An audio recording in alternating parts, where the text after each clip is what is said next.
अब आगे सरपंच जी क्या कह रहे हैं, राजनीति के बारे में भी कह रहे हैं कि महाराज जी से प्रार्थना करना कि राजनीति में भी ढील दे दे, बिना राजनेताओं के आशीर्वाद के काम को न चल्या करता।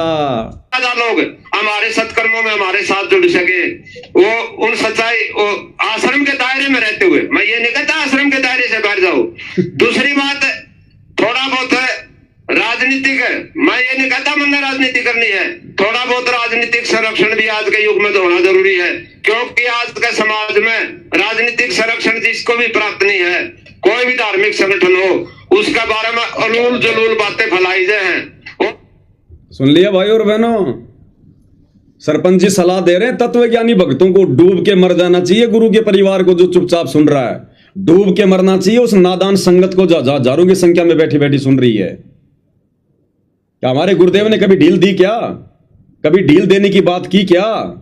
गुरुदेव तो यहां तक कहते हैं कि बच्चों अगर किसी ने नाम लेना है तो हमने इस पुस्तक में सारे नियम लिखे हुए हैं, पहले नियम पढ़ के आना, उसके बाद आश्रम की तरफ मुंह करना।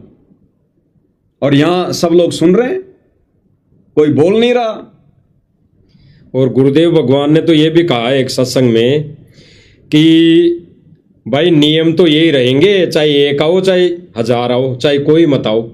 जिस प्रकार से वो श्यामा बहन जी थी जिसका इंटरव्यू है, बिल्कुल, तो श्यामा बहन को एक बहन गुरुदेव से नाम उपदेश दिलवाने के लिए लेकर गई और श्यामा थी माता की पुजारण।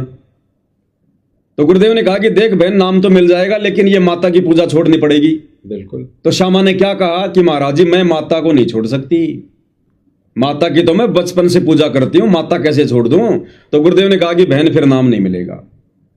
फिर साल डेढ़ साल में जब उसकी ढंग से घिस निकल गई, वो माता ने भी हाथ खड़े कर दिए, घर बर्बाद हो गया, उसका पति जेल में, सारा धंधा बर्बाद, दुकानें बिक गई, गाड़ियां बिक गई।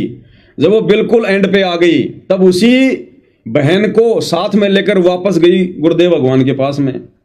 तो गुरुदेव ने तो जाते पहचान लिया, वही वो तो अंतर्यामी थे। तो गुरुदेव ने कहा क्या हुआ? बोले जी महाराज जी नाम दे दो। तो गुरुदेव ने क्या कहा कि देख बहन, नियम आज भी वही है, नियम आज भी वही है, ये माता तने छोड़नी पड़ेगी। बोले महाराज बिल्कुल छोड़ दूंगी माता मैं। तो इसी प्रकार गुरुदेव भगवान के नियम किसी भी देश काल और परिस्थिति में नहीं बदलते हैं। तो गांव का सरपंच तो नादानी में बोल रहा है, इसको तो ज्ञान नहीं, अध्यात्म से दूर है बेचारा। रामकृष्ण रामायण की जानकारी हो जाना कोई अध्यात्म थोड़ी है, ये तो सबको पता हिंदू धर्म में। ये तत्व ज्ञान अलग चीज है, तत्व भेद एक न्यारा रे साधु भाई, तत्व भेद एक न्यारा। लेकिन इस सरपंच की इस उआबाई के ऊपर, ज्ञान विरुद्ध बातों के ऊपर आश्रम वालों की तरफ से कोई कुछ नहीं बोल रहा है। इसका मतलब काल धीरे धीरे लपेटे में ले रहा है।